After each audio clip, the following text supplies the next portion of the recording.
exclusively on StreamBlast. Mark has seen Good Burger 2 and Wake Up Carlo, but in the middle of those two, in a big sandwich, we've got Invincible Season 2. The first 4 episodes have wrapped up.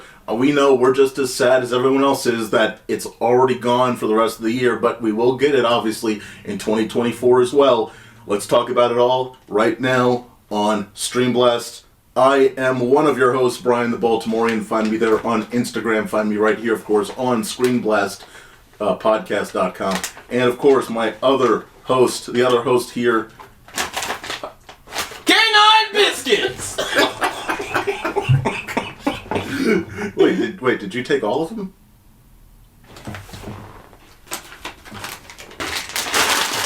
Of course, the StreamBlast podcast. The StreamBlast podcast is one of many in the StreamBlast Society. We want to make sure you guys know before we get to the good stuff that you can find a lot of content here. If you like movies that come out on the big screen, we talk about them on StreamBlast. If you like animation, cartoon conversations, nostalgic things, we talk about it on Cartoon Chat. Video game focused conversations, all on Blasting Turbo Ports. Of course, Mark and Bryan Have a Cow, our casual, chill discussion about anything, whether it's memes or awesome nostalgic commercials or just funny moments, travel moments. We chill, we talk about it right there. And you're already on StreamBlast, and we want to recommend to all of you that you please subscribe to our YouTube channel as well.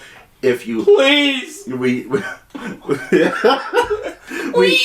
you. We not only need you, but if you like the content and you want to get sort of the idea of smaller clips, we clip out content. We make it in a much more consumable way for you guys to enjoy. So check that content out over at StreamBlast podcast at over at YouTube. And again, you can literally go when you are on YouTube and use the search bar. Just go at StreamBlast Podcast, search it in the search bar. You will literally find that channel there. Hit subscribe, keep it moving, just like we're about to go to now. Mark, instead of doing the normal thing of what are we streaming, I just want to sort of throw it over to you, because you have been talking about over like summer and then revisiting it more recently, Wake Up Carlo. So I do want to have sort of a little bit of time for you to talk about Wake Up Carlo, this series that, you know, is pretty good looking. Tell me about it. This show is funny. I talked about earlier on Cal, on like the first Calcast, but I finished the whole show when I was like I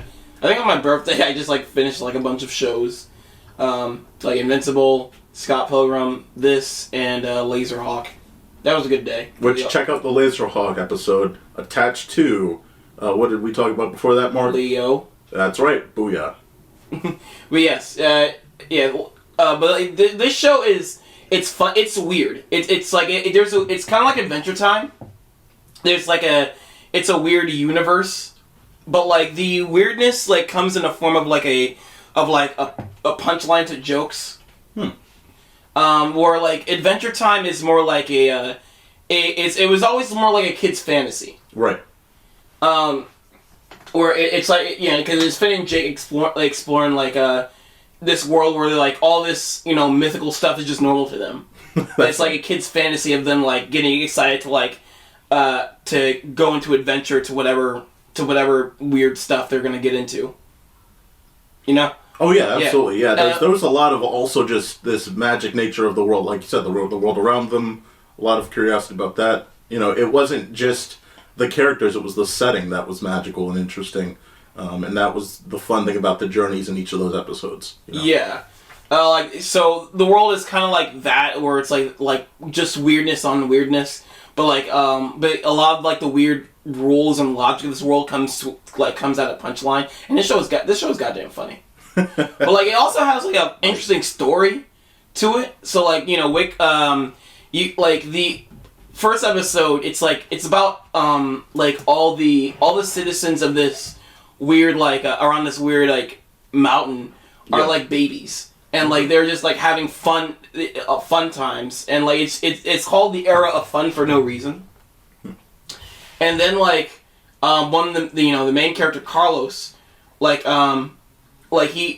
follow him, he's there, but at some point he goes missing, and then like we like cut to like the future, and like everything's different. It's just more like a regular like society sort of town, just like, you know, people going to work, people driving in cars. Yeah. Just like regular modern day. And we follow like the green monster. He's just going to work. And like he works in the bank where he sorts memories. And you kind of find out through like him like taking all the memories, like he doesn't remember anything of that happened when they were babies, and so does nobody else. And like he accidentally sorted the memory into the wrong place. It's been a while since I've seen the first episode. Yeah. But like I think that's what I remember. But like and like he goes after it, and like in the process he finds like a dump like guarded by this bird who's also a funny character, and also in that dump he finds Carlo.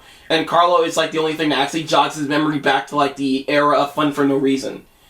And like so I forget how they get into the adventure, the main plot of the show, but like they the whole show is about him like Carlos the monster and the bird just going like to place after place trying to get back their memories. That's awesome. But it's I love all the characters and it's really funny. So it's like a puzzle piece series where they're going to certain places. It starts to become a puzzle piece and then it just becomes like a straight through plot because it's cool. it's not episodic. It is a continuous plot every episode. All right, because I'm going to be honest, when you see a show, when you see what that show looks like, you think immediately, oh yeah, this is going to probably be something very casually episodic, nothing to think any further about. But the idea of it being a continual plot, that's pretty cool. I like that idea. I'm glad they approached it that way. Obviously, that always ends up building your love of characters, building the core characters themselves through those moments. And I mean, it's just, I think in the end, it's better than, a lot of series that end up being episodic. Also, the art style is really fun. They have a lot of fun with the art style. Like, at certain points, it's like they just have hyper-realistic drawings. Like, all the tile cards are hyper-realistic. What? Like, oh man. Is this like a Chowder thing, kind of? Almost. Like, like they see you compare it to Chowder too. Like, there's some hyper-realistic moments. There's some moments where like they animate it as like it's some like old-timey cartoon. Yeah. They just do a lot of weird things. It's a mixed media in there sometimes.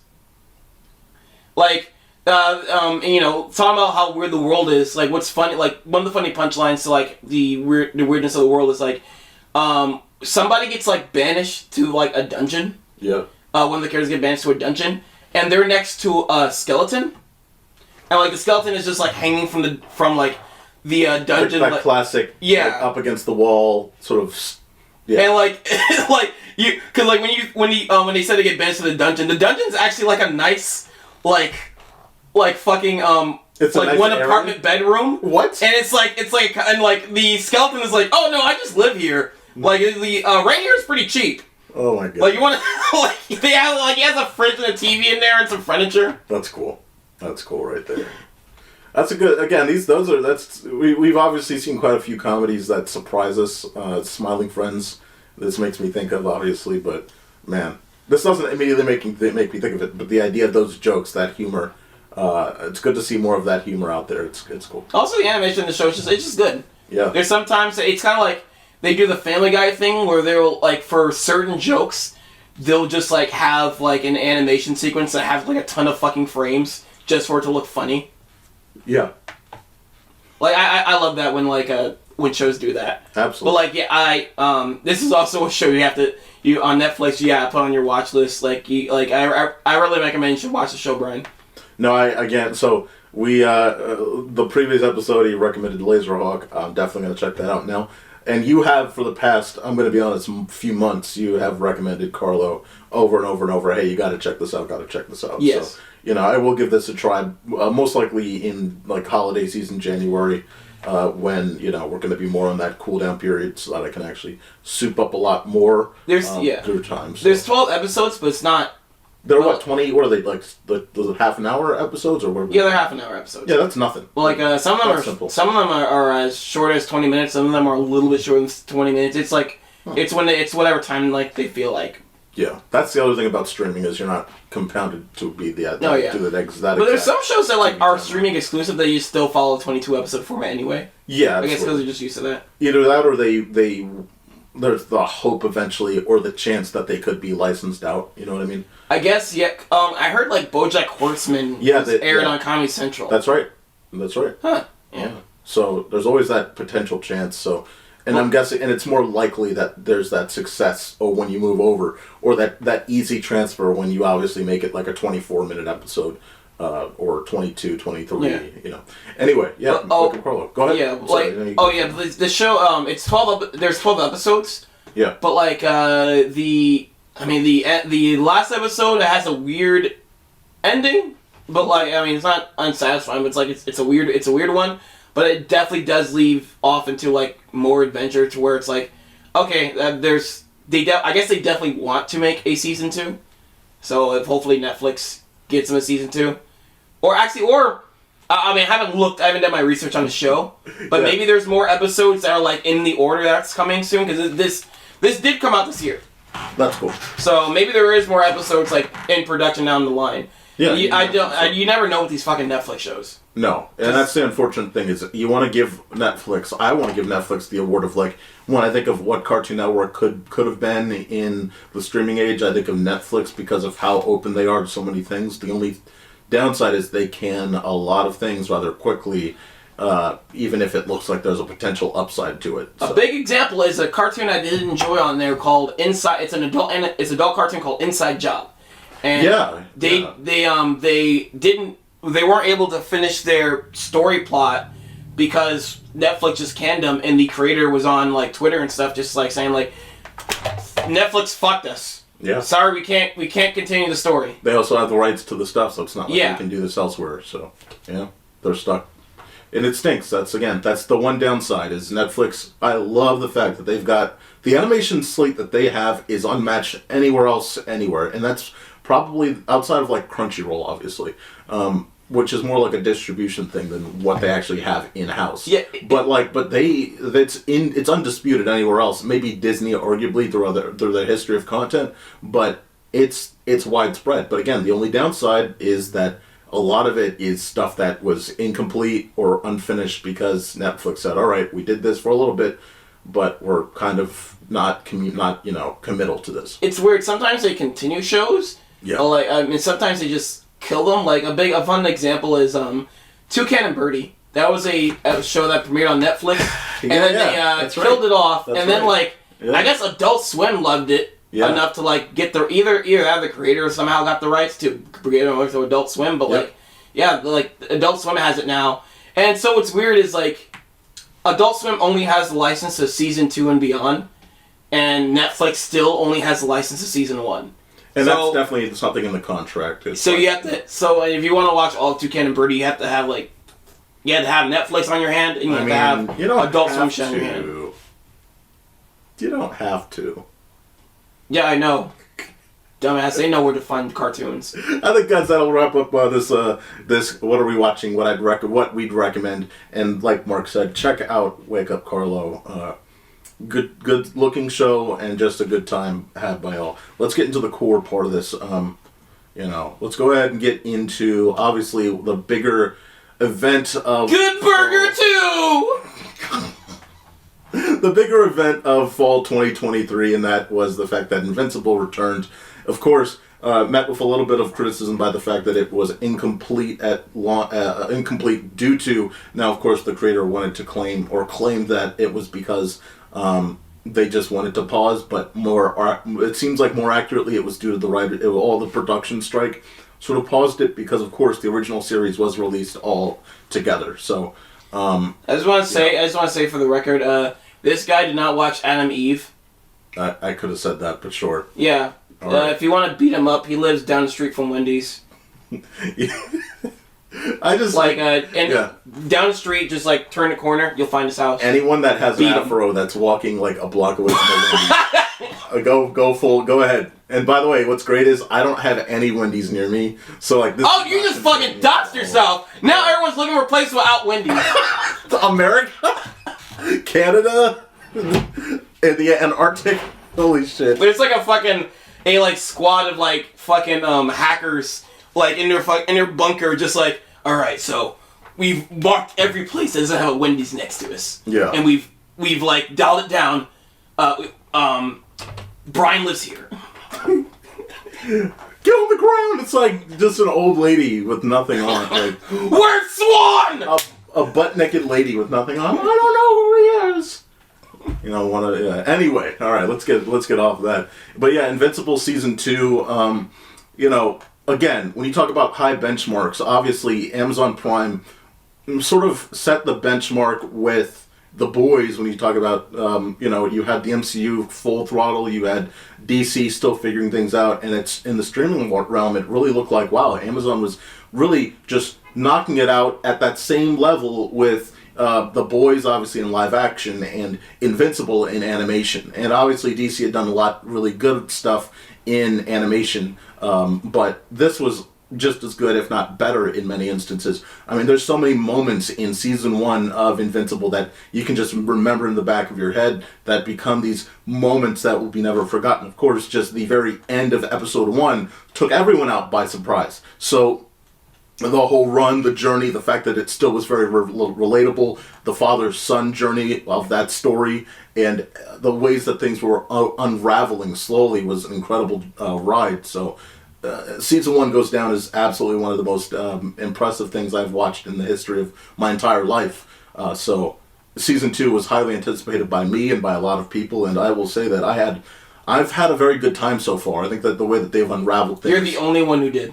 Yeah, no, everyone else has said "fuck you." They actually didn't even. They didn't everyone wants to fuck me. Yes. Breaking news. No, but yeah, it's one of those things where everyone was anticipating it, and I think there's a lot to love here because they not only fixed things that people found to be problematic in season 1, notably a specific character. They make her a lot better and a much more sensible. Yes. I remember the teaser for this. There was a cute teaser to the season 2 where Invincible was talking about how he was like working on the animation, the storyboard, the costume layouts, like all that. That was a fun teaser. That was cool. Again, inside baseball, smart move. I like again, you can have those things. I think you can be very you can have these witty moments, and that's just the writing team over there. You can think about that in probably 3 seconds. You know what I mean? Oh yeah. It's one of those things where they're so smart over there. Okay, so with comic book stuff, especially with Marvel, I tried to look at the source material so I get an idea like of everything.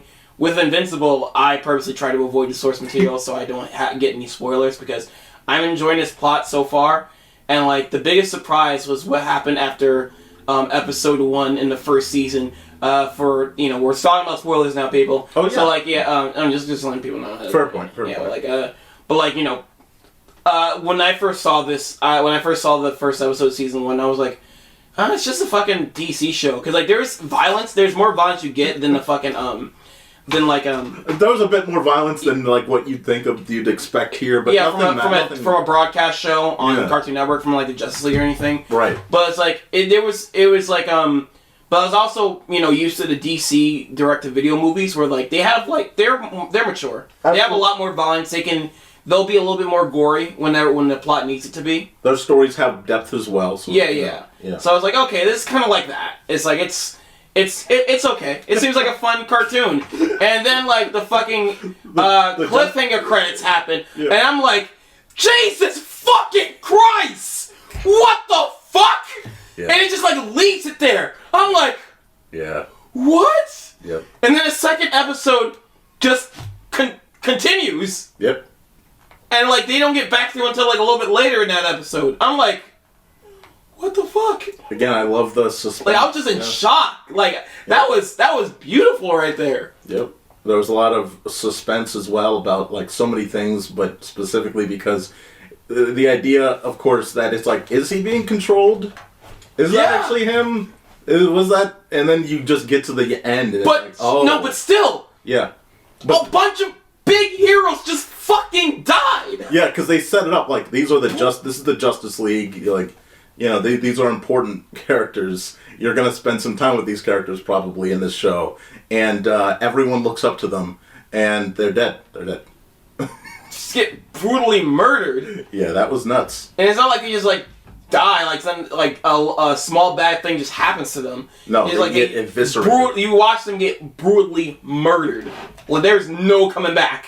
Yeah, and again, that's why that journey is so good. Is you start well and you also end well. And again, I'd say of the series, there's just about nothing's wrong with it, and the only thing that was wrong with it was just sort of character decisions with maybe a particular person. And, so that's why season 2, going into it now, it's like... Yes. All right. Oh, sorry, I was just saying, no show still to this day has given me that amount of shock yet.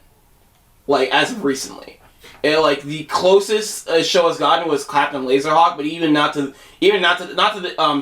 the degree of fucking Invincible. Yeah. Yeah.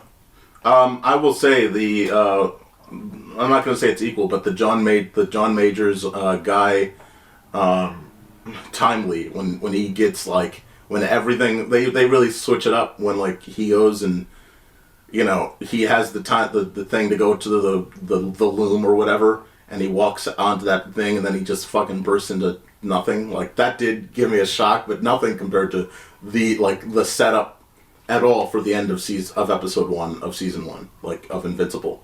That is, again, undisputable. I know. I was getting ready to write off the show. I was like, I don't need to watch the rest of this. I get what's going on. I can see why people like this. It's more DC stuff. And I'm like, whoa. And it's weird. Amazon Prime, they just have a fetish for super fucking gruesome superheroes. Yeah.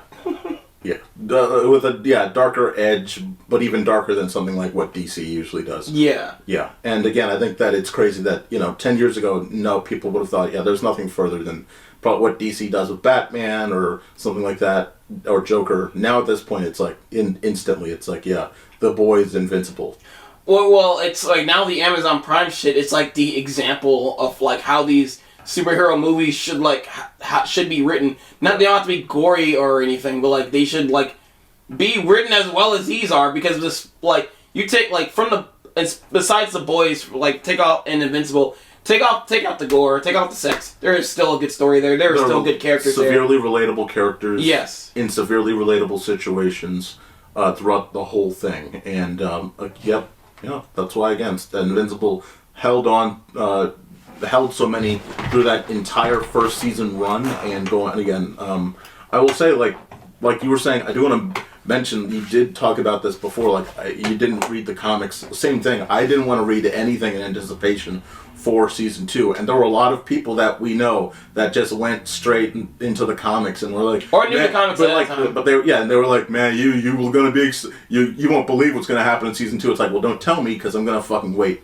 And so because what I like is how visually impressive it is. This isn't like Spider-Verse, but it's sharp and it's clean and it's effortless, and they do a really good job with the art and the animation. Oh, they save all the budget for the action. Yeah, and the action is... Yeah, the regular, walking and talking animation, it's fine. It's fine. But, when it comes to the action, they put their all into it. Absolutely.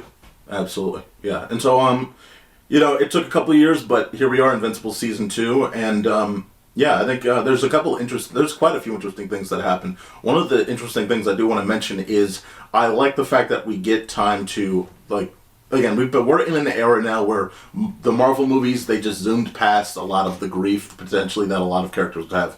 Or just the connectable moments that a lot of them would have. I think, they did it well with Iron Man, but he's dead. But they did it for one movie, and that was Far From Home, and that's it. Because, what's his name? Tom Holland's character, Peter Parker, obviously, but Tom Holland's Spider-Man had to deal with the impacts of that. And was, you could tell, mentally affected by that, and the weight of losing Iron Man. I think Tony's anxiety in Iron Man 3. No, I mean, I'm saying we're in a timeline now. Oh, yeah. In the most recent times, especially, where, something major happened, we're not going to really grieve about these moments. There's even, one of my big things is Star Wars. You didn't get that moment with, they do a really brief moment for Luke, but Han Solo gets killed, doesn't matter. This character dies, doesn't matter. You go through these journeys with characters that are important, and you don't get these moments of grief or genuine moments where you can step back and really feel that these characters are real. That's all of for these first 4 episodes, especially with someone like Debbie, that makes sense. I love how much they give Debbie here and again, she was already a genuine character in season 1, but it's like we're just gonna keep building off of that. This is a genuine character going through the fact that are you serious? Like a quarter century of my life has dealt with this. Like I love the whole like journey that I mean, cut you off. Okay, one grief that happened post Finney Saga. I think WandaVision almost had it. Yeah, they almost had it. Yeah, they ended like shit though. But the problem is they didn't stick the landing by having the legacy, like what happened to the next movie, Doctor Strange, nothing. Oh yeah. And then it also just doesn't make sense because they literally in the plot say, hey, why are you upset about this when you could solve it this way? And then she just literally ignores it, and that's just the writers. Oh, my favorite part is Vision comes back to life and he's like, oh, I am the real Vision. I have all my memories back. Alright, bye. Boom! He's coming back? No. No? What? Okay. 3 years later. But no, I like the fact that these characters are grieving, they're affected by it. Obviously, Mark has a major moment. Just obviously later on, I think obviously the big thing is that. Oh, the fucking character. Say Invincible. Well, I'm gonna interchange between Mark and Invincible, but yes, Invincible has many moments where he's himself even obviously affected by the fact that his father just is gone, and even though he is this evil character, he's this antagonistic force they've learned. It is still the weight of the fact that he's gone, and he was this valuable person in their lives. And I feel like in worse hands, that character would be just not acknowledging that at all, or not acknowledging these moments. And I appreciate the way that the show handles that. These are genuine things that affect people, and it just comes at it from a realistic perspective. Yes. Yeah. Sorry, I didn't want to go too far because I know you had stuff to say, but kind of took the wind out of your sails there. No, you're good. Is you want to talk about talk about anything. Jump in anywhere you want and. Okay, so I want to finish what I was saying when we were off recording. The Adam Eve special is really good. Okay. You should really see. You get a good perspective. Yeah. We'll probably have to do a separate recording of that once you finally watch that. That sounds good. Yeah. Well, you get a good perspective of Adam and Eve, and you see how much more of an important character she is to this universe. Yeah. So it doesn't really add too much story beats the season 2 has so far, but it does add a lot to her character.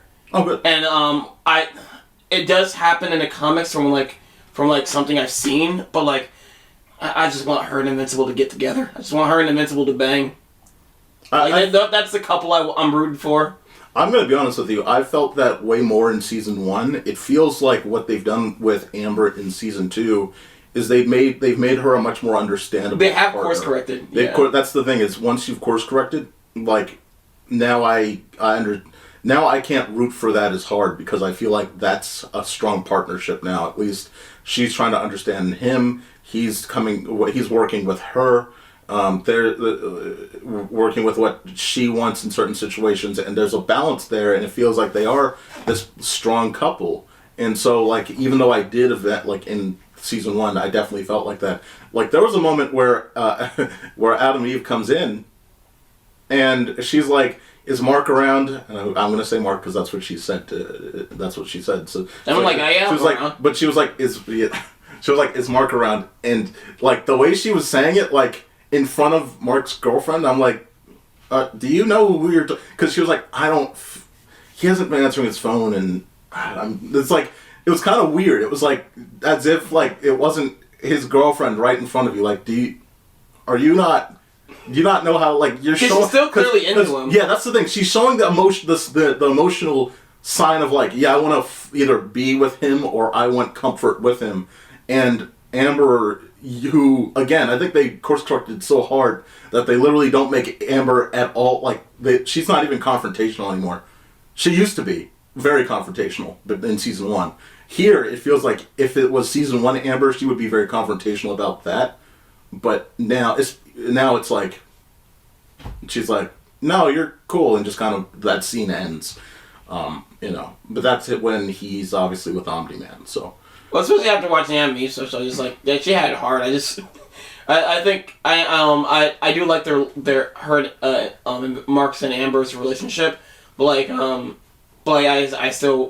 feel like the perfect couple is Adam, Eve, and Mark. Yeah, again, I do think it also helps that they're both superheroes, and again, what she's gone through. She's going through a lot. Right. She needs somebody, man. Right, and I don't know if that necessarily means that it's Mark. Obviously, he has a strong connection with her, but I don't know if that necessarily means that it needs to be him. Because, I mean, we've all been in situations where it's like, yeah, all right, she's taken, so, whatever. With shows with shipping, how it usually works is, they show, they gotta give me reasons on, why Adam, Eve, and Mark wouldn't work. Yeah. So they have to showcase that first. A lot of shows do that when, for possible shippings.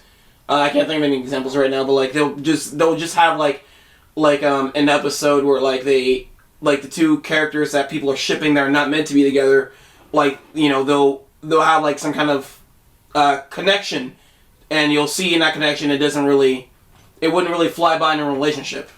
If you get what I mean. Absolutely. Yeah. Yeah, you get to notice those things. They at least present that, but it feels like they were leaning more towards an Adam Eve relationship in season 1. Oh my god, because it's there's too much clashing here, but they're clear. But the chemistry between Adam Eve and Invincible clearly are much better. But now it's she's way Amber and him are way better fitting. It seems like, and Invincible and Amber are way too into it. They're more happy together in this season than they were in season 1. Yes. And it's less complicated. And she's fine with the superhero stuff, and but at the same time, it seems like there's nothing against Adam and Eve and Invincible, but it's just they're Mark and Amber are too happy. Yeah, it's sorry, Adam. I hope they have some kind of love triangle thing going on or something. I don't want that either. I just want her to. I don't want to not acknowledge the shipment though. It's just I think they acknowledged it by the moments where she feels like this and he feels like that. Yes, but continue to for Mark on Mark's side at least. That's fair. I just the last thing I'd want is something unfaithful for Mark. I think Mark is in Mark is in a good space right now. She does get knocked. She gets knocked up into comics. I'm not sure if they're gonna follow that storyline. If how it's gonna happen. Yeah. I think I only know that because I saw the title. Yes. To a thumbnail, a title to a video about that, but I didn't watch the video. Yeah. But I just know. I mean, that video could be a lie, but it looks true. I mean, I can believe that, but at some point in the comics, Adam Eve gets knocked up by Mark, but who knows how? They've taken liberties out of it, so they have. They could. Yeah, it's one of those. I feel like they could go. I don't really. I mean, again, at this stage, I don't care too much. The relationship, the drama between. What I like about the show is they don't spend too much time on the drama. The drama was, I think, the worst part of. The teenage drama was the worst part of season 1 because it was Amber yelling at Invincible was the worst part of season 1, and the last thing I need is a love triangle that's gonna. I don't want to even spend any more time talking about it because the idea of I like where they are. I like where their couples their shit is. I know Amber's in a state where she needs to get her shit figured out, but I think that she needs to get her shit figured out with maybe someone new. I don't mind a love triangle if the writing between the characters are good. They're a good love. Look, you know why, and I don't want to spend too much more time on this, but Legend of Korra was a show that could have been great, but it was bogged down by a shit ton of teenage drama moments and love triangles. I don't fucking need that in this show. I think this show is gold. I still think that it's S tier. This might even be better than The Incredibles or right up there with Incredibles to me. I don't think there's much else better than what they've done. What anyone has done right now. Yeah, at the same time, Korra would have been as good if it didn't have the love triangle in it. Yes, it would have. What? No, I mean, the love triangle kind of helped the show, run along. It was good. No, I don't. I know you. I just don't like the. I haven't fucking watched Korra, you fucking idiot. Oh, fuck you. I haven't watched Avatar. I was about to say that sounds like some shit a Korra defender would say. It is good. I'm a Korra defender. All right. I mean, I love Korra. I love Korra in the house. Korra in the house.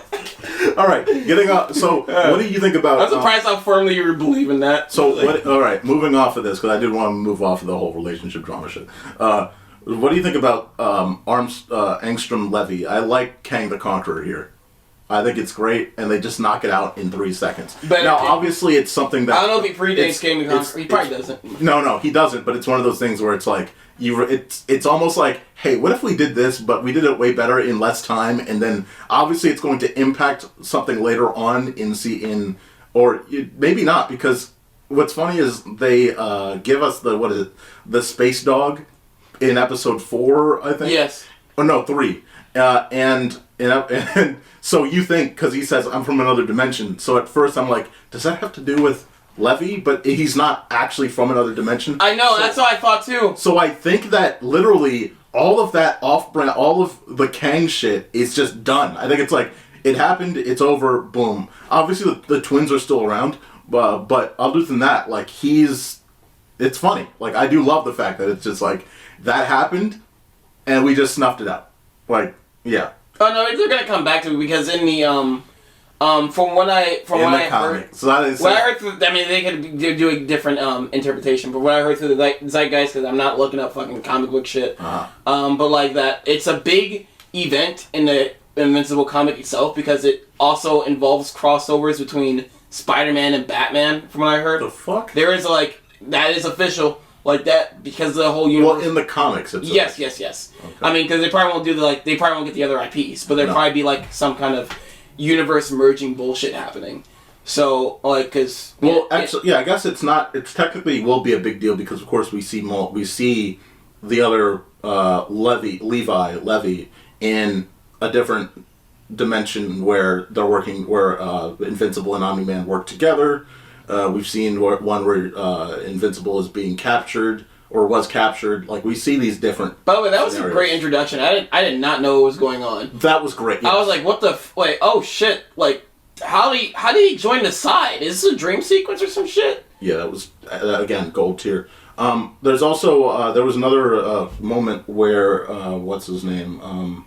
Donald's trying to figure out why the fuck he is existing, how he's existing, and he obviously figures it out. I like Donald is obviously a right-hand man to Office Guy, and of course, like he realizes, oh shit, he's like, yeah, I'm not a. He got so far that he literally stabbed himself trying to find out if he's a robot or not. But he's something, but he's not. Like he knows he's not a robot, but he knows like he's not just human, dude. Like, so you haven't finished the show, but like this whole time I was thinking Adventure Bros, because Adventure Bros have the same plot line, where like the kids are like the kids' characters are clones, and they're trying to they like I think I forgot what the names of both of them, but like they had like one is having like an existential crisis about like him being the clone. Right. Well, again, like I think that this is it's a good. Oh yeah, no, it's still good. It's a great question because again, I think we were all. Again, out of season 2, like you said, when it was a great intro, it's a great intro to have Donald back, and you're like, what the fuck? And they're like, no, but no one acknowledges it except for Debbie later. And I love the fact that it's like, just like the audience was reacting, no one acknowledges it until like, it's like Debbie's like, Donald, what the fuck are you doing here? Like, and even he then suddenly is like, what? Why did she react like that? Like he doesn't know. It's a genuine. I love it. You know, it's like a genuine, like, oh, okay, we're clearly playing this under the rug here. And then, like... No, here's a funny thing for me. I wasn't thinking about Donald Death in season 1 when I saw him until Debbie pointed it out, and I was like, wait, yeah, what the fuck is he doing here? That's even better. It feels that's like even if you knew or if you didn't remember and then you recalled it, both of those are great. That's my reaction. I was like, oh, what is he doing? Like, what the fuck is he? He died, yeah. Yeah. What did you, by the way, talking about characters that hadn't died but have died, unfortunately, as far as we know. What did you like? I love the Alan the Alien miniseries that we got that only lasted, obviously, until he died. That was a weird non sequitur. I liked it. I liked it. No, I liked it. That was weird. It was weird though. It was just it was funny. It was like this wacky cartoon comedy. Yeah, no, I think it's golden because it's like it's like, all right, Mark and this is weird. Mark and Amber are having sex So let's go to, and you know, that whole situation was also funny, where it's like, oh, they're still having sex. Let's cut back to what they're doing. Oh wait, no, fuck. I had in my okay. We're talking about the Seth Rogen episode. Yeah, the mini. I was thinking about. Okay, no, I was thinking about the Martian Man. Oh, that guy's weird. That guy. Because that was weird. That was a weird non sequitur. No, it's not. It's not a non sequitur because not non sequitur. Because he's not a Martian either. He's some sort of being that can become. Because remember, like he looks like he's the same race as that guy from the old Guardians team. Yeah, because no, I think didn't he dress up like it before? But then we learned through the backstory of. Like, when they're like, where did you come from? And then he's like, I'm a normal human. Then they show that he's like, he murdered a bunch of, like, Martians or whatever. And then, like, he's a shapeshifter or some shit. I thought he was one of the Martians. Okay. I thought he was a shape-shifting something or whatever. Yeah, no, his name is Shapeshifter. So he changes into certain things. And then, like, I don't remember what the fuck the deal was, but he's just a weirdo. Like, he's gonna, you know what's great? Every scene where the rest of the Guardians or whatever you call it, what is it, Earth Mighty? I can't remember. Guardians of the Globe. Yeah. Well, every scene with the new Guardians of the Globe with him in it, like especially the exercise room scene where he pops in, I'm worried for them because they show in that little quick montage backstory that he just slaughters whoever he wants, and he's clearly not right in the head. So every time he walks into a scene, I'm a little worried that their guard's down. They're not paying attention. I'm not worried because I don't know. Because I'm just like, because every time he just pops up, I'm like, you don't okay, he just sort of change. I forgot. Yeah. He just sort of changes the atmosphere. Like, yeah, I'm just here being weird. I'm gonna pick up this. Humans pick this up, right? Yeah, I'm a human. Like he just kind of just changes the like that. There was like a lot of like funny tension with that like scene of him confronting fucking Rexplosion confronting the clone girl. Oh yeah. Yeah, and then like he just walks in. Yeah, it was the awkward interaction. Yeah, because it's Monster Girl and Monster Girl and Clone Girl and him. By the way, what are the rules? Oh, go ahead. What are the what? What are the rules of that like Monster Girl of like? Because I remember in the first season she says every time she transforms she gets younger. Did he stop that? Did the what's his name the robot stop that, or is she always still getting? If she did, I don't. If he did, I don't remember. I don't remember either. Because I hope like. Because like, I like the relationship between her and like the robot guy, but like he's getting older and she's getting. I don't know if she's getting younger or not. I don't remember, but they're the same age right now. Clearly, they're like around the same age. But like she progressively gets younger apparently. Yeah, I just don't remember if that was solved or not yet. I don't think that was. Yeah, I don't think. Like in the back of my mind, I'm like, is she going to turn because younger? She still changes. That's the thing. She still changes and still helps. So she says every time she changes, she gets younger. Right. At least it's been an issue for her. Yes. So he like because he made a body for himself that's as young as her. Yes. But at the same time, like at the time, isn't she going to get even younger? Yeah. That's.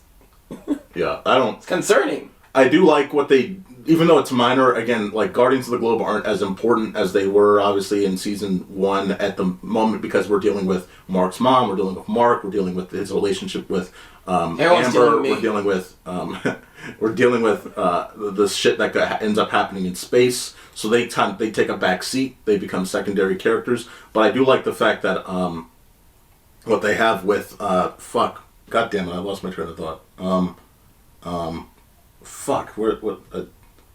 One sec. Fuck. I had it and then I lost my train of thought. Sorry, what they have with Robot and Monster Girl is, of course, he's like, you get to the room where he's got this giant vision of his brain or whatever, and he's like, and she's like curious, like, what are you doing? And he's like, I'm trying to eliminate the fear out of my brain. And she's like, fear's kind of actually normal, and you just have to learn how to adapt with it or whatever. Which is it's obviously not only another relatable moment to the audience, but just helpful for him, and that builds his confidence enough to just ask her on a date, which is a very nice thing. That's a very nice, cute scene. Like that it's such a cool thing. I like what they do with everyone in the Guardians of the Globe there. Obviously you have, what's his name, the old man, Logan. No, it's not Eternal. Immortal. immortal, and it's like it's interesting that Clone, and I like the idea that Clone Girl's not doing this as just a simple fling, but it's also like she's doing it because he also like dies dozens of times, and like that's an interesting connection. That Oh yeah. is like you think about it at first, it's like wow, she's just going around having sex with another person. It's like no, there's actual reason, and I like that. Again, you get these moments. Oh no, I mean I wasn't like, I wasn't thinking of her as a whore because like my thought was like, oh well, he's forever young, and he's probably like an attractive looking guy to her, so Yeah. Because like, and also her and Rex are were never in like an official relationship, so I was like, hey, why not? Absolutely. Yeah, But I did, that's the first time I think I realized that like she can feel her other clones. So it was weird when she was talking to Rex. She was like, like wait a second. They didn't do that in season 1 with. I'm not sure. They probably did. I forgot. No. They literally did that with Adam Eve and her when she was talking. That's the first time that we do that because she was acting all strange because I forgot she was trying to hide the thing going on. Yeah, that's when they first show it. Dude, that's gotta be. Dude, imagine like you knew somebody with clones and like the main dude was just, like masturbating somewhere upstairs, but you were talking to like you're talking. You didn't realize you're talking to his clone. Like yes, so yeah, but like wait, what the fuck? Wait. That would be so disgusting. You have no idea. Is there another you masturbating right now? What the fuck's going on? Yeah, it's man.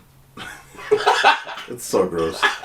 I do want to jump back though. I do like so Alan the alien though, that little short, because he was one of the more lovable characters of season 1, even though he's there rather briefly. And it's like, yeah, he's just a cool guy, especially when Invincible and him are talking. And so when you hear about what he's planning to do and what his value actually is to this cluster of planets, this United Nations of planets essentially, in that he's a very important person and he's actually very unique and special, that makes him all the more valuable, and I love that about him. You know, and you get that you get these little moments with him, and you get these moments with that girl, and that's cool. It's like, oh, he's got this partner, everything's nice and sweet, and he's so valuable that he talks to the head honcho guy, voiced by the way by Peter Cullen, Optimus Prime, legendary guy, of course. I know. I was like, yeah, is that Optimus Prime? I was like, a fantastic choice. He's just doing the Optimus Prime voice. I'll take it. But that's just like when everyone. That's like when everyone wanted what's his name from the old Spock guy, and they would always have him voice as Spock guy. Like they'd literally make him do the same. Patrick Stewart? No. I can't remember his name, but it's not Patrick Stewart. He was a Family Guy a lot. Oh fuck, I forgot. Yeah, but no, legitimately though, it's like that's when your voice is that, they kind of try and shove you into that. But yeah, it's like I love everything about that. You get more about the sense of like, all right, what's going on? I'm just waiting for him to say roll out. Just say roll out, please. Right, yeah. Just say roll out. Yeah, but it's a great way of giving us information about this character, but it's also a great way of giving us information on a sort of galactical stage level of like, all right, this is how big the Viltrumite threat is. I do love that. Again, I love like everything about this little mini moment. I do love because it feels like, okay, he's helping out. He's very valuable. He's got that partner. You have the funny ass moment where it cuts from them having sex to them having sex to them having sex back to them having sex. Very funny moment. 10 out of 10. Yeah, like and even then the cat starts licking its butt. It's like, it doesn't matter, man. You're not getting out of this. But you know, like he goes. And, my tentacles. And of course but unfortunately, of course, goes to the diner, gets a bite. Gets threatened by some Viltrumite security and dies, and it sucks because I'm like, no, not Seth Rogen.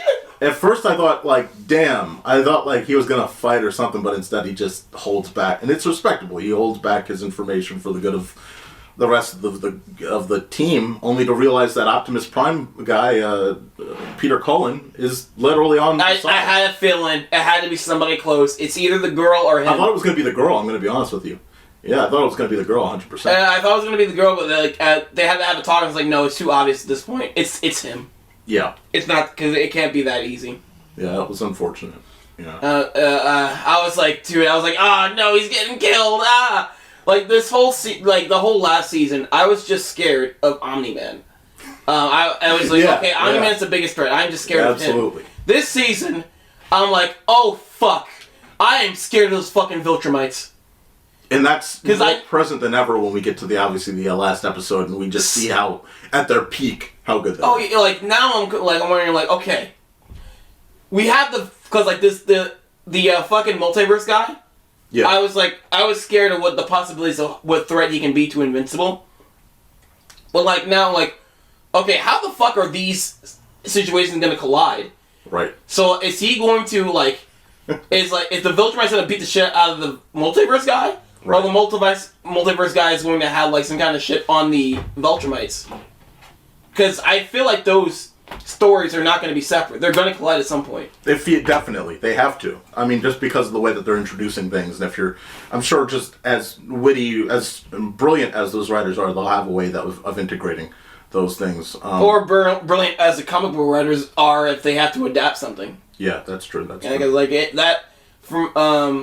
cause I heard like the comic book is also good, but like apparently it breaks its own universe a lot. I mean, it's like the show is kind of like it's handling it's handling it better right now. Is that what you're about to say? No. I mean, the show itself is like it's bringing this universe a lot where it's like it's like having a 9/11 situation after 9/11 situation. Yeah. Like almost every episode. And like apparently the comics do that a lot too, and it keeps escalating. So like I'm curious if if they're gonna make some liberties, probably make it lighter, or just go what the comic book is doing and just like make it all and fucking gruesome and just like broken. Yeah, like fucking the next the next episode of probably episode 5 is going to be like Earth fucking exploded. Oh my god! Or like fucking the moon exploded and there's no more moon. Who knows? Who knows how far they're going to go? But yeah, that's all possible because we're left at a point. We'll talk about the very end ramifications later, or toward a little bit later. Not too far. I do want to talk about though. Again, we talk about connectable moments, relatable moments. You do have the moment of Mark and the gang going to college for the first time. Me and the gang go to college. Yes, going to college, and again, that's just another relatable moment. We've had moments between him and his dad, and those are very genuine moments that sort of are what people liked about the show as well. The dad and the mom communicating in certain ways. It's again just another moment of this is a new step, and now mom Debbie is sort of trying to get a hold of what she needs to get a hold of. That's a whole subsection story that we can talk about too, but everything about setting up the dorm and all that stuff, and it's cool. I like what's going on there. I like the fact that the dog becomes a thing later. Like you get the seance dog, and then the seance dog, the alien. I'm like, again, we talked about it before. I thought seance dog was literally from another dimension where it was real, and I thought like this is gonna be trippy and weird. Because DuckTales did the same thing where it's like a Darkwing Duck, which is a fictional character. Yeah. But like there was an episode where they, especially where they open up the multiverse, and like they just go into the multiverse where the DuckTales villains are real. That's awesome. And it became a problem for them. So I thought it was kind of that same scenario, like, oh, did we just go to the multiverse where these characters are real? But no, like, it feels like a very genuine moment where it's like, alright, this is what a hero needs to do. He needs to help galactically. I just got called to something bigger than myself, bigger than this planet, that I can really assist with, and I think it can be very important. And I love the fact that, like, how they play this, because he's considering this within himself, he's thinking about it for others, and, I do love the fact that, like, his friend, William is, like, a genuine friend, man. This guy is gold, because he knows the situation, he knows what's going on, and like he's just there for him, like in the background there, like, yeah, I can help you out, find I can help you out with your work, and I'll find a way. Yeah, that's a gold guy right there. So yeah, and I always liked William. He's a fun character. He is, and of course 6 days of Earth travel, apparently fucking nuts. That's a long ass trek there. He says 6 days. Now, we don't know if that's actually 6 days. Oh, no, we do, because they say when they're on Earth and Adam Eve comes This up is to like him, 2 weeks. they say it's been 2 weeks, and we don't know how time works over there either. But it's like one of those things where once that insect gets out and he's like, well, this planet looks pretty good. Number one, like he doesn't say it, but like we can see it. It's like the planet looks like it's pretty good, and there's no asteroids. And then Mark's like, "Where's the asteroids?" And he's like, "What asteroids?" And I'm like, "Oh no, oh fuck, this is a lie." Yeah, I wasn't connecting it to Omni-Man at first. I was like, is he about to get fucking beat by some fucking alien race or some shit? Like. Fuck, like what's good? Because it's always gonna be something bad. It's always gonna be something bad. It's always gonna get gruesome. Yeah. We just came back from that fucking Seth Rogen episode, and like, oh no, like, he's gone. I did not think that character had such a brutal death. No, for such a brilliant character, that's the last thing I would expect. Brutal death, and he dies alone. Fuck. Bummer. So I was not trusting what was going on here. And then Omni-Man comes out with, like, a very sincere look, and it's like, it is so conflicting. Yes. Because, like, he is, like, first of all, I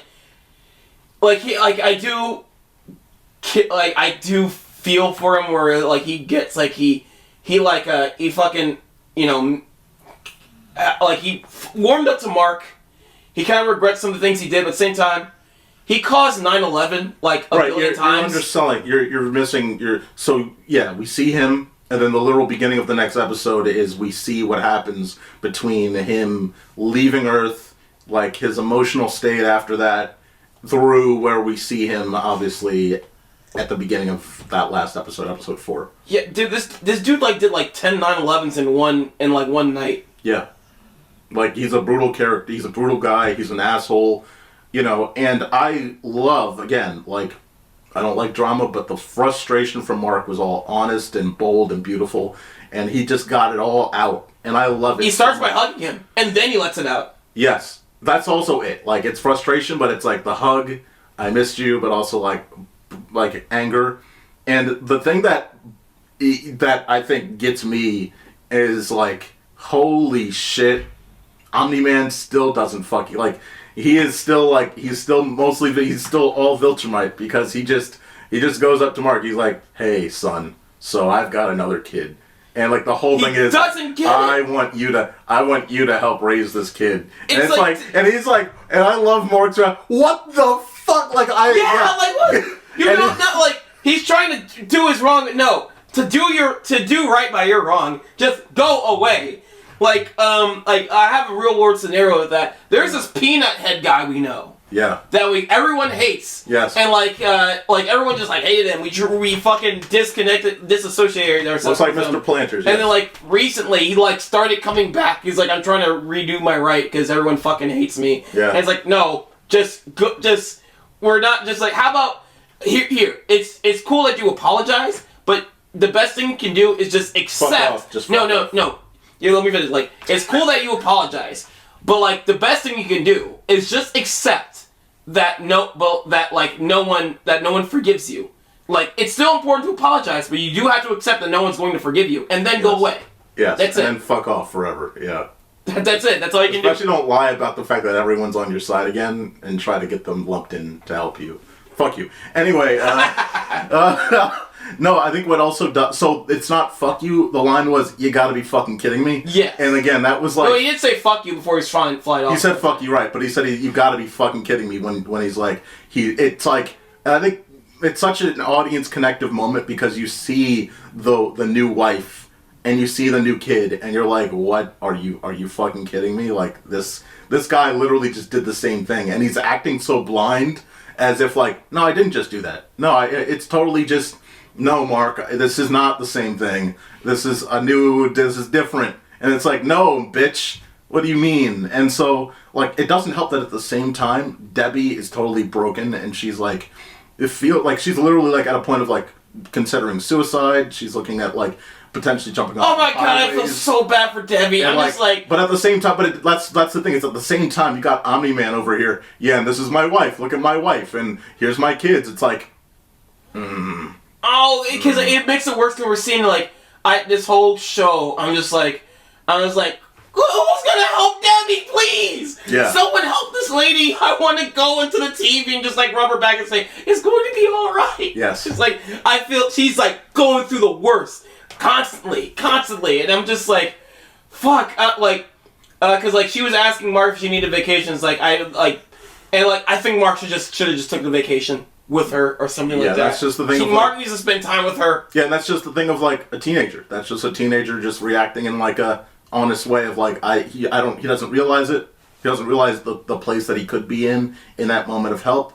But he's just like, nah, I'm also feeling glum as well, but I don't want to go on an adventure right now with you, even though that would be helpful for her.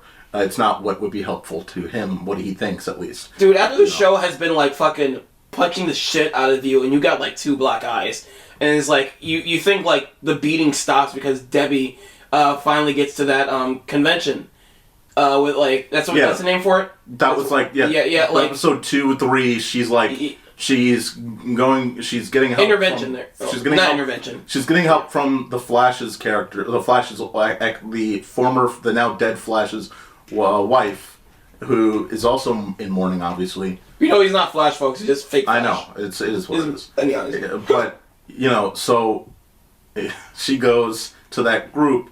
And at first I'm a little worried for her because it's like, is this a setup? Is blah, blah, blah. I don't know what's going on. Because we all don't know what's going on. Yeah. But she goes into that room and you realize, oh, this is actually... Yeah, but it's like, I almost felt like they were connecting. And I was just thinking like, you know what? She can tell him. He would understand. He seems like an understanding guy. I fucking knew she couldn't tell him because everyone's reacting because it's Omni-Man that fucking killed them. So there's no way that he could do... No, because I knew... No, I wanted some hope. I knew in the entire time that the whole... Again, she literally says, do not give your names and don't say it, don't say who it was. Yeah. And that's what she literally... That's the whole rule. That there's a reason why. Because there's too much conflict of interest. Imagine the baggage and weight of knowing that the significant other of the person that killed your own wife, was the person you were just talking to. And that's what happened. And now Debbie...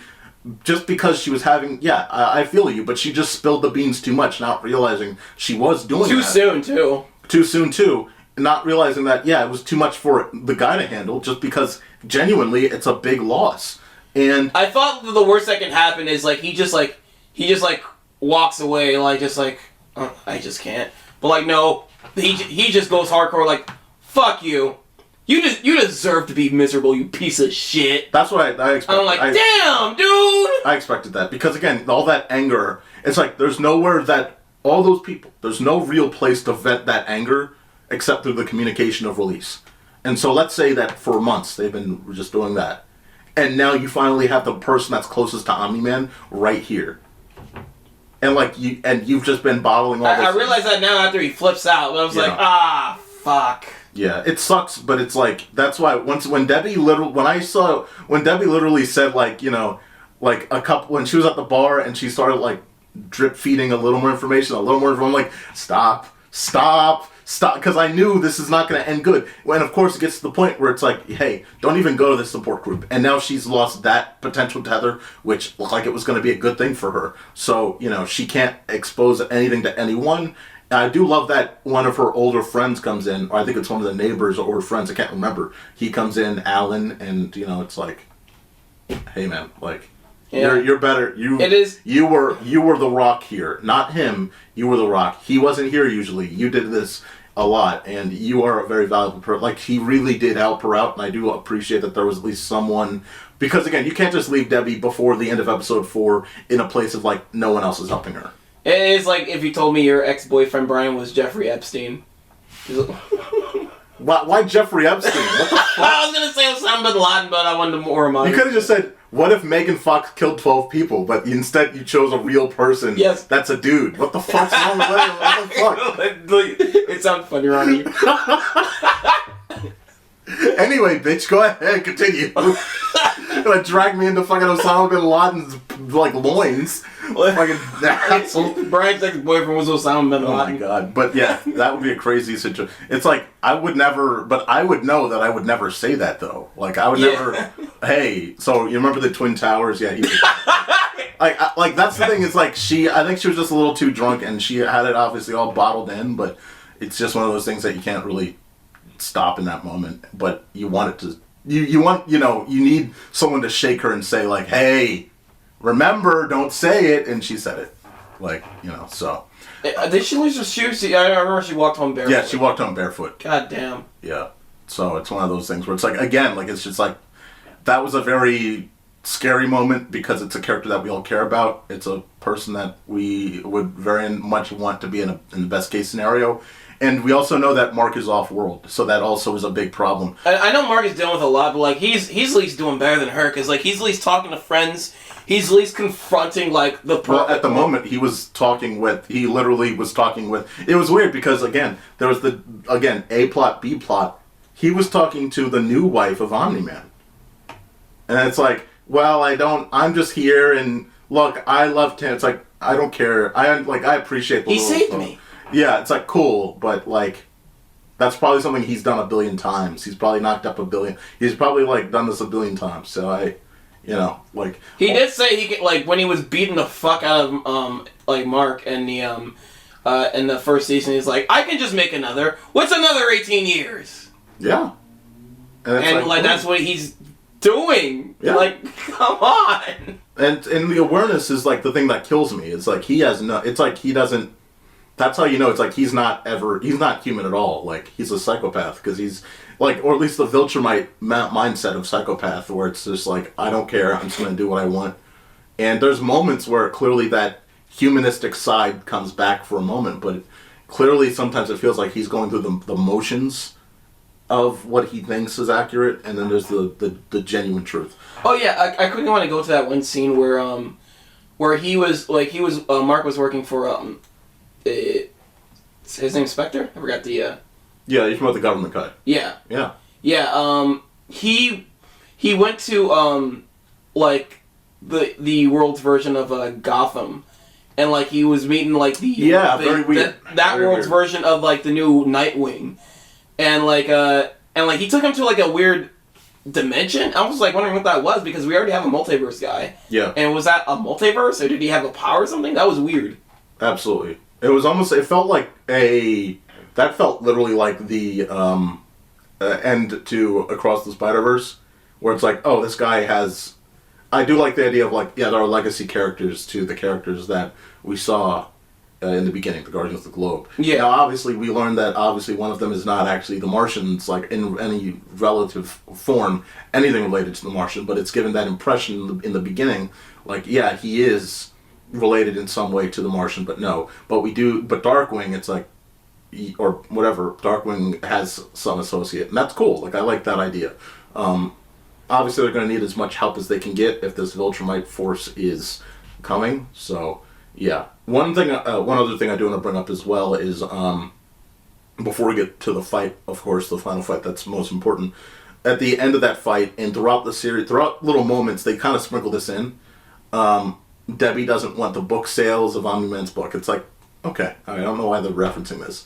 At the very end of episode 4, Omni-Man says, "Read my books, Mark," and it's like, and cuts of the books being fucking thrown out. Yeah, but it's like this apparently is, I think, probably important because there's got to be something in those books. Important message. That's like an important message in the end. Like, there's got to be something in there, like the key to something. So that's cool.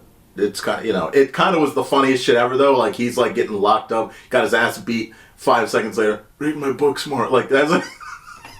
But yeah, that when you see the Viltrumites at full force, it's like, oh, even Omni-Man's we're not anywhere close. Like, he's now, at least, he's not even at peak form, and he can take out a couple, but like the beasts, the top tier ones, like you're not really getting rid of them.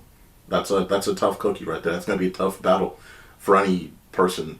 God, what the fuck is gonna happen? Where the fuck is the show going, man? Yeah, that's so unpredictable. It is, and it's so how can you really be mad at Omni-Man when he's voiced by J.K. Simmons? Yes. It's like, yeah, it can but be. J.K. Simmons. Yeah. Watch that movie about the trombone player, wherever the fuck that is.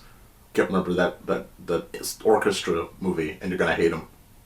Was he in was it Whiplash? Whiplash, yeah. I saw Whiplash, yeah. That's him. He's cool in Whiplash. He's an asshole. What the fuck are you talking about? He's. I know, that's why he's cool. Jesus Christ! All right, whatever. It's good acting. He's a cool asshole. He's a little more than cool. You love the main like, character literally almost kills himself. I mean, I don't know if that's like, I don't know.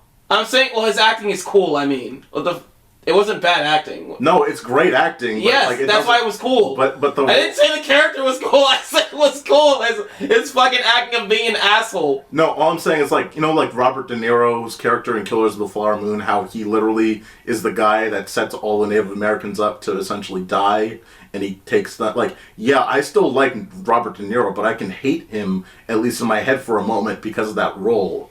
Like, yeah, but his voice is so good. J.K. Simmons. That's our thoughts on Invincible He got Spider-Man's Aunt May killed, but like still, he's J.K. Simmons. Fuck you. Oh my god. All right. Yeah. J.K. Simmons instantly redeemable. Oh my god. At the end of it all, though, they do tell Invincible, "Hey, you now are going to be You're basically going to be our plant. We need you to be the plant and prepare them. That's it." And so now we know that they will be coming, and that obviously they're going to be keeping a closer watch on Earth, and that he's got to be now more of a hero. And he was just getting into this college situation, so he really is now in a rock and a hard place again, as usual, because he is this hero. So, yep, that is where we are now, and we obviously urgently wait for the next half of this season. Oh yeah. Yeah. Let's By the way, have you seen like the Omni-Man gameplay footage for Mortal Kombat? Oh my god. I love the references in that. Do you seen that? Yeah. Yeah, that's a mess. Fucking great. Great timing too. Absolutely. I can't wait to see what they do for Homelander. Whew. Hey, it's a good idea. It's a great idea. I mean, it was a brilliant concept. So His fatality, he takes one of the characters and like does the whole train sequence. Fucking the train's awesome. 10 out of 10. All right, let's wrap up. We'll wrap up this episode by talking about what you thought about Good Burger 2 this week. Walk in the Good Burger, how about the Good Burger? Can I take your order? This is obviously long anticipated. A lot of people are excited about it. I was not one of them. I never really grew up with Good Burger because I liked cartoons, and so I never really. Differently. Whenever it aired, I was either not at home, or I just wasn't watching it. So it never stuck nostalgic to me. So because you're stupid. So we went over this. Shut the fuck. So you confirm that you have mental disabilities. Yes, but it also shows that all the people that actually watch this are dumber than me. So we all. The thing is, though, a lot of people are actually anticipating this, and it. I mean, we were dumber. Oh my than you, god! But you prove yourself how dumber you are. Christ, this is not for Dumb and Dumber. This is for Good Burger. Anyway, yeah. So Kenan Thompson is obviously a critical guy of SNL fame. That's kind of where I know him at this point. He's been obviously a long stay. No, they're from All That, which is Nickelodeon's version. Yeah, I know I'm saying recently. Oh, okay. And again, I don't know All That, so what I'm saying is... I do. Yes, but what I'm saying is, in terms of my references to this, or my reference in mindset, all I think of is, the guy from SNL, and I don't know who the other guy is. So, yeah. So, Mark, I'm going to run to the bathroom, but you tell the audience about Good Burger 2. No, fucking no. Wait till you can be here for the show. Just pause it. Fuck you. Because if you're every time you do a podcast, I'm just gonna fucking go downstairs and I'm gonna do my taxes. All right, let me get out of here and. I'll pause it. Yeah, fuck you, Mark. You heard it, folks. He wants to fuck me. Fucking gay ass motherfucker. I mean, I don't have anything against it. I just have something against him. He's a weirdo. But anyway, I saw Good Burger 2. So what's your history with Kenan and Kel and Good Burger, Bryan? Yeah, so it's the guy from SNL and the other guy that I don't know the name of, because back in the day when I was a kid, I watched animated stuff, and if ever this was on, either I wasn't at the house, or I was playing my PS2 or my PS1, or I was watching cartoons. So this never caught hold of me in the world of nostalgia. And when I saw that this was announced, I literally I said, "Oh, look, it's a nostalgic Nicktoons thing that I just can't connect with. So that's how I connect. You're missing out on all the best Nick stuff. No, because you know what's better for me? I'm way more nostalgic of Mr. Meaty than Good Burger. I have no connection to this, but I have a whole connection to Mr. Meaty. You're missing out on all the best Nick stuff. No wonder you don't get Korra. You don't get the fucking best, the good writing of Korra. Yeah, totally. Because you didn't fucking fully watch it because you missed that too. Yeah, I totally missed out on Fanboy and Chum Chum. You know what, Mark? Can you answer me this? I never watched Mark, answer me this. As a Planet Sheen defender, why? Why?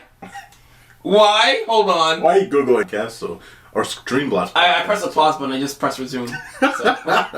You probably want to. All right. You mentioned Planet Sheen. All right. For you, for this podcast, I'm going to read the Planet Sheen lyrics. I'm gonna pause this if you. Sheen, do not push this button. And then it goes to the song. Dogs like cheese, cows like monkeys. Planet Sheen is also funky. And then Sheen bumps in and says, okay, I get the last part, but the few lines were just off, bro. Skateboards rocks, shoes like feetsies. You are watching Planet Sheensies. Okay, it's not called Planet Sheensies. Sheen, dance. And then Sheen.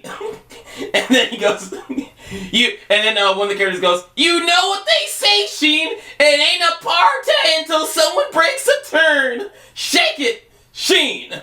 That's just creepy. Tuna noodle casserole, pomegranate stew, stranded on the planet. What you gonna do? Change the name of Larry? Rub bacon on the queen? It all makes perfect sense to me on Planet Sheen. I paused it in the beginning of that, Mark. Huh? I paused it in the beginning of that. You did? Yeah. Look at the recording. No, I didn't. Unfortunately, you all heard that. And this is definitely. By the way, I hate Planet Sheen. Yeah, this is definitely. Well, I had to highlight those fucking lyrics at some point. It's almost as bad as the Super Noobs intro, which is atrociously generic and boring. Oh no, Planet Sheen is just it's aggressively bad. Yeah. It wants you to not watch the show. What the fuck was those lyrics? That's atrocious. That's absolutely atrocious. Anyway, talking about stuff that apparently isn't atrocious. Why is Good Burger important, Mark? What was it nostalgically valuable to you for? It's here's a plot twist. Not really, but it's. I was just making a big fuss about it, but Good Burger it just screams 90s. It I just remember it just takes me back to the 90s. I just remember the advertisements for it. Weren't you born in the mid 90s? So how would you remember? Bitch. But the vibe of the 90s though. Well, also I had a bunch of Nickelodeon cassette tapes. I just remember the advertisements for Good Burger a lot. Yeah. And I saw the movie. The movie's all right. It's an alright comedy, nothing special. It's very wacky. Yeah. Just very nonsensical, but it's not bad. That's cool. It's a fine comedy. I know Good Burger originally comes from a sketch from All That, and it's. And what is All That? It's a sketch comedy show, kind of like SNL, Saturday Night Live, which is probably more of a Nickelodeon's kid-friendly version of Saturday Night Live, you can say. Interesting. And I'm kind of like Saturday Night Live because Saturday Night Live sometimes have they sometimes get movies out of their sketches. Yes. So this is the same version of that. There was more recently the David Pumpkins special, which they rode very hard because people found it very funny for 10 minutes, and they overrode that shit and turned it into a fucking Halloween special. The whole joke about it was that his name is David Pumpkins. That's yeah. Also, but some of them are successful. The Blues Brothers, for instance. Also, the two from the late 80s. I can't remember the two, but Dana Carvey and what's his name, very popular duo, did a movie as well. So, they've had very many moments, and a lot of comedians have been successful leaving SNL. What? Trying to wake up my dog. She's hiccuping in her sleep. Oh, that's what that was. I thought it was the vending machine outside. We are at a campsite. I don't know how we traveled the studio there, but. Oh, the force is on fire. Oh. But anyway, Kenan and Kel was a very popular Nick. Sorry, Kenan and Kel was a very popular Nick duo. They had their own show. So it's like, Nick is also writing that Star Power, the popular sketch, Keenan and Kel. So, like, why not make a Good Burger movie? And, it's a fun comedy. It's about, Kel... I'm so bad with duo names. I keep forgetting which one is which. But the big guy, Keenan, I think. Well, Keenan is the big guy because his name is Keenan Thompson, so I'm going to guess that his name is literally Keenan. Okay, Keenan. Okay, and then Kel is the skinny. Just think about that. Fat guy, Keenan, skinny guy, Kel. There. Okay, there we go. So, Keenan plays a character... I forgot the names of the actor character. I'm going to call him Keenan and Kel. Like, Keenan, in the first movie, like, he plays just like a regular, like, high school kid who's just excited about summer vacation. And he's like I don't need no job. I'm gonna relax all the time. Right. And then Kel is trying to make a delivery. He's just like this idiotic dude who's just like obsessed with his fast food job, like SpongeBob, but like just overly happy about it. Yeah, like almost SpongeBob, but 10 times stupider than Patrick. Like Pee-wee, but stupid. Yes. I see. Oh, yeah, he is like Pee-wee in a way. Yeah. Which I'm guessing a lot of places obviously pull from Pee-wee, so I'm guessing there's one of many that pull from Pee-wee. Yeah, but like he accidentally causes Keenan to go into like a car accident with his teacher, and he owes the teacher like money for the car repairs, and so he has to get a summer job. Yeah. And through circumstance, he ends up getting the job at Good Burger. Ooh. And there's there's the competitor across the street, Mondo Burger, is like trying to put Good Burger out of business. So Keenan and Kel have to find a way to keep their jobs and trying to keep Mondo Burger from taking down Good Burger. And that's the entire premise overall. Yes. Interesting. Okay. And this movie, that movie always had a special place in people's hearts, even though it's not the best movie. It's just a nostalgic thing. Yeah. But it's also inoffensive. It's not a bad movie. It's dumb fun. It's dumb. It's a fun dumb movie you can just throw on. I mean, look, there are those guilty pleasure movies all the time, and I mean, when you connect it to nostalgia, suddenly, I mean, that's the next level. Like, yeah. I mean, absolutely, I understand that. I'm not saying whether this sequel is a good or bad movie. Like, I definitely can understand. Like, something that especially ties into the zeitgeist of the time, like, yeah, I understand that. The announcement, look, good, like, Big Mama's House is fine. It rides on the comedy of Martin Lawrence, of course, and there's very many funny moments, but it's nowhere close to the goldenness of Miss Doubtfire, like, Big Mama's House extended universe. Yeah, like, so like, there's no, so like. But it's a nostalgic, you know what I mean? Like, just guilty pleasure thing. So. Yeah, because the excitement of when people were excited about Good Burger 2, the excitement wasn't from like, oh my god, the first movie was so good. I wonder how they're gonna top it with the second movie. No, it's not that at all. It's just more of like, oh, I remember that movie. I'd like to revisit those moments. Just give me a new one that just like revisits it's like something I've watched a long time ago. Because it was like, what, 22 years ago, 23 years ago? When we either were... Oh, wait, no, 26 years ago that movie was. Yeah, when we didn't even exist. No, when we existed, but we were either semen or we were recently born. Yeah. Yeah. You almost ended up on a napkin. Ugh, dude, just that idea is disgusting. But I think about it all the time. But yeah, like... Because the sketch Good Burger itself is still very popular. They brought it. They reunited Keenan and Kel on Jimmy Fallon a while ago. I remember that. Yeah, I remember. A couple of years ago, that was a big moment for they did a Good Burger sketch together. Yeah. And then they did a reboot in 2019 for all that. And they brought back the Good Burger sketch and they brought back Kel for it. Nice. And Paramount is they just love rebooting things. They rebooted iCarly. They're trying to reboot Fairly Odd Parents.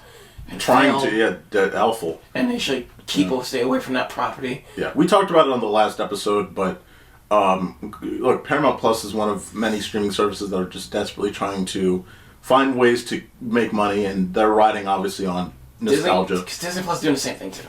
Yeah, but Disney Plus is doing better than Paramount at least. Paramount came in late in the game and They're still trying to find a You find me the one person who was hyped for the Turner and Hooch remake.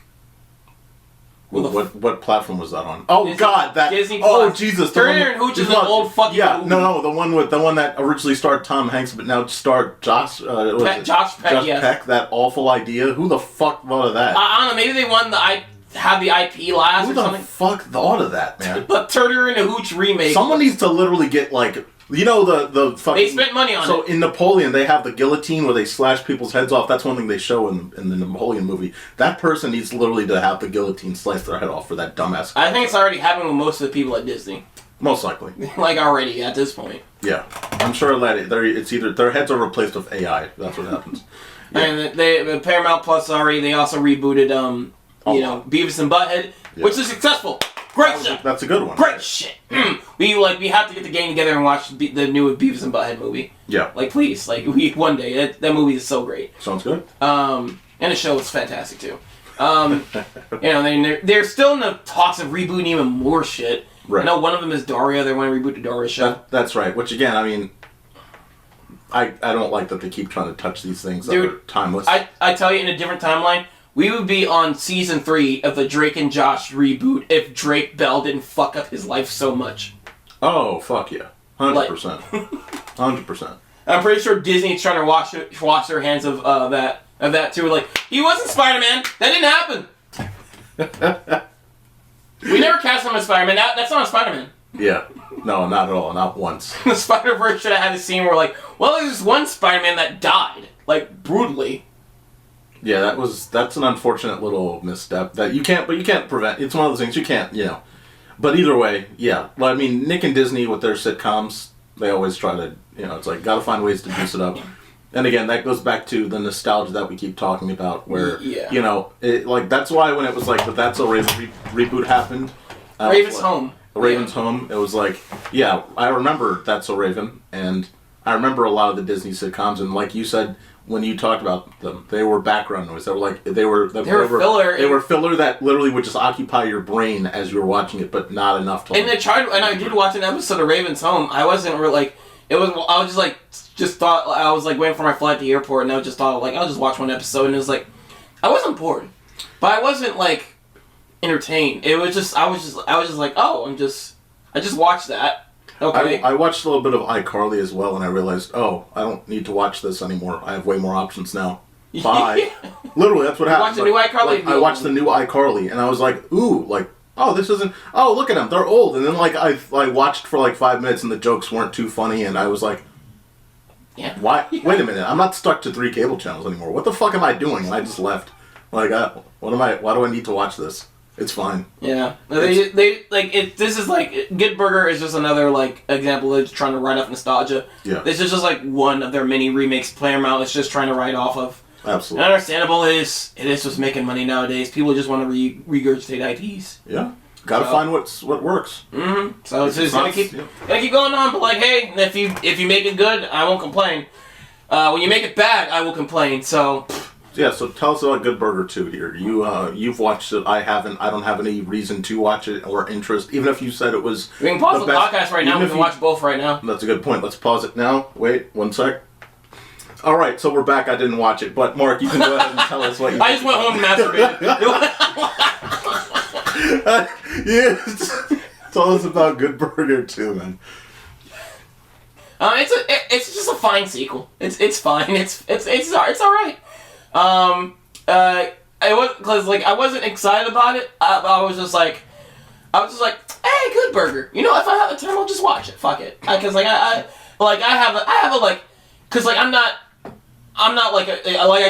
just mentioned earlier, I'm not big on the first movie. I don't really care for it that much. Yeah. But it's oh yeah, that movie was alright. And you're just okay, sequel, alright, if I have the time.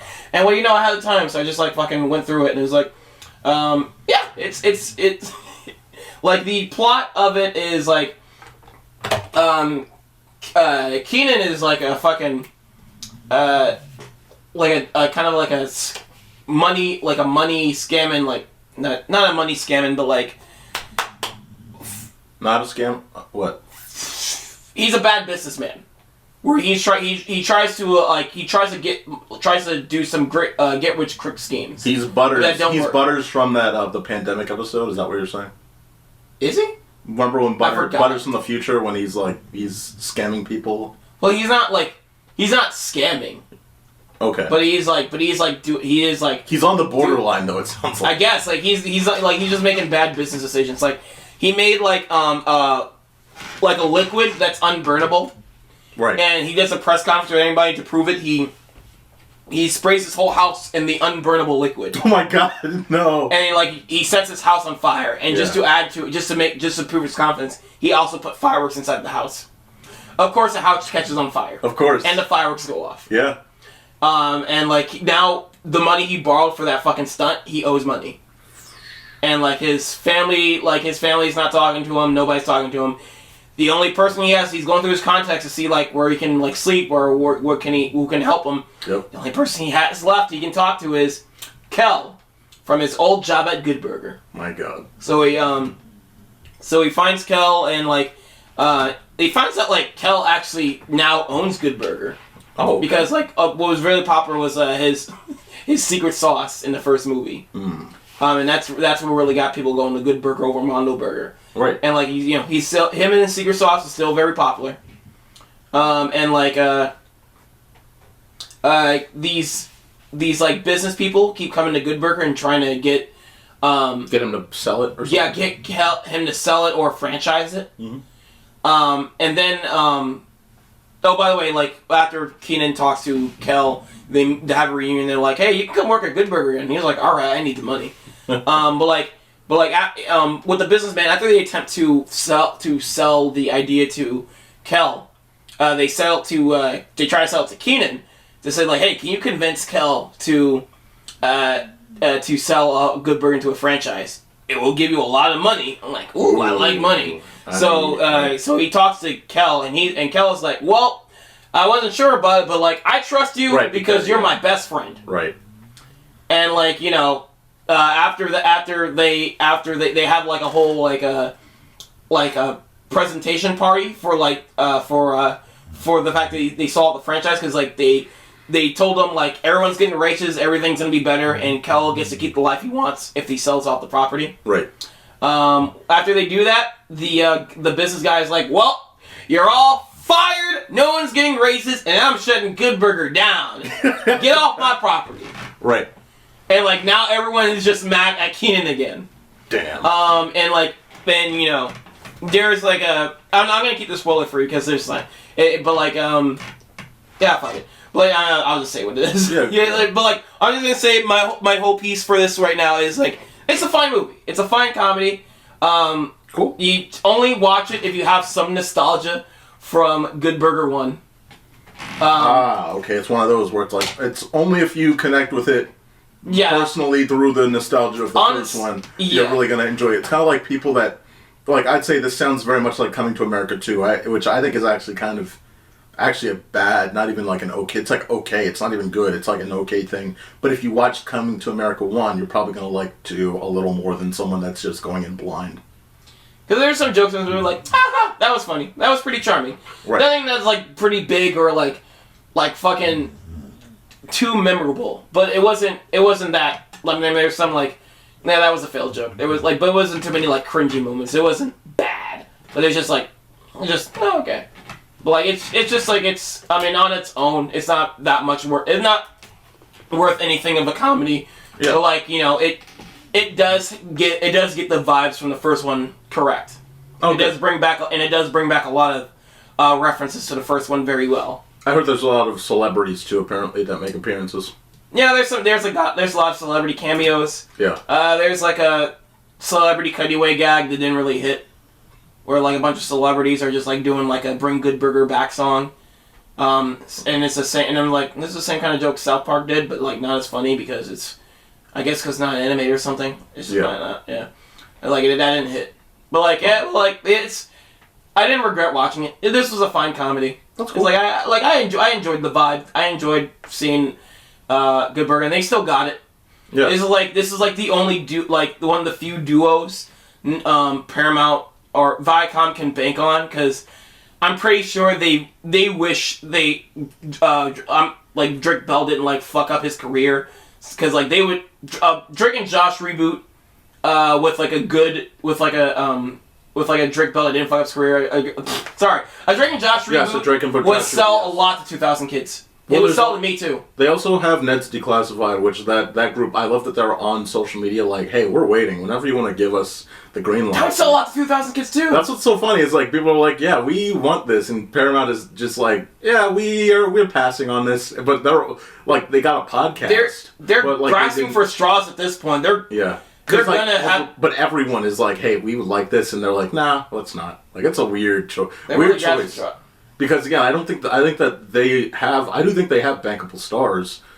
They had a lineup of characters throughout the like iCarly. I think is podcast so fairly. long, by the way. I think Sorry. I don't remember. I know that the one thing that they did have that unfortunately they gave to Netflix. Of course, they definitely would have kept full if they were thinking ahead of time. Fuller House would have been obviously exclusively on Paramount Plus. They were ahead of the curve, but they didn't have their streaming service. Well, they still give some shit to Netflix, which is weird. Yeah, absolutely. There was obviously back with the TMNT stuff, which was Netflix. There was a Full House live action movie that's Netflix exclusive. Right. I'm like, why? I'm guessing also the money on the contracts was fine until they realized, oh, we also need to make some sort of profit on this. Like, we can take the money for sharing this, kind of like WB right now. Like, we can take money for you distributing this or having this on your platform, but also there's a moment, I'm sure there's a point, there's a couple of years where it's on Netflix, and then in a few years from now it will be Paramount Plus. Dude, right shit and streaming shit is a mess. It's a mess. It's weird. Yeah. I remember seeing Spies in Disguise with HBO Max. I'm like, it's technically a Disney movie. Why did they? First of all, this is a Disney movie. Second of all, why did HBO Max want this? Yeah, that's the bigger deal. Why? Yeah. And I'm like, wasn't that around the Will Smith slap too? Like, why was this on? It's like, did you just do this because it has Will Smith in it and he's a big controversial figure right now? I don't know. Cause I remember seeing it recently added. I'm like, why did you add this? Yeah. HBO Max doesn't have much. Are they making new shit now? No, they're still making shit. Secession was their biggest thing this year, though. What they coming out with? I can't. Again, Secession was a big thing this year. They have it's way less than they used to, obviously, because their pipeline has been limited since Zaslav or whoever that CEO is. And they announced they're fucking taking away features recently to fucking subscribe from consumers, and it's just like, I will say, what was this for? I will say it's the only reason I still have it because my sister still uses it. Go ahead. Yeah, I will say it sucks that one of the best things they have is Studio Ghibli. It's like, man, they have Studio Giblets. They have the streaming rights in America to Studio Ghibli, so we're stuck with even the Disney dubs. Yeah. Wow, so. That's funny. Yeah, it's a bummer. So, anyway, guys, sorry, we're talking about rights stuff. Yeah. I remember going to the store and Warner Bros. Is doing their 100 year fucking branding on their DVDs. Mm-hmm. One of them was the Teenage Mutant Ninja Turtles 90s movies. And I was like, oh fuck, that was Warner Brothers who distributed They distributed that? I guess so, yeah. It was on their 100 line. That's funny. I was like, okay, weird. That's very weird. Yeah, but that movie's on Paramount Plus. By the way, Paramount Plus finally has the 87 Ninja Turtles. Took them long enough.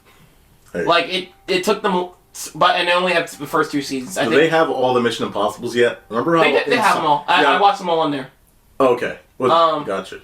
Okay. But they only have 2 seasons of of the 87 Ninja Turtles. That series has 7 seasons. Interesting. Which is weird, but you can watch it all on YouTube. That too. Yeah. Yeah. It's fucking streaming rights. But yeah, good burger.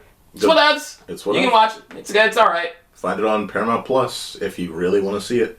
That'll wrap up this episode of StreamBlast. Of course, you can find StreamBlast right here at ScreenBlastPodcast.com. You can find it at ScreenBlast Society on YouTube, or just go to StreamBlast on YouTube as well. Or go somewhere else. Get out of here. Or don't throw our potential audience away, fuckface. Go to me. Go to my channel. What is your channel?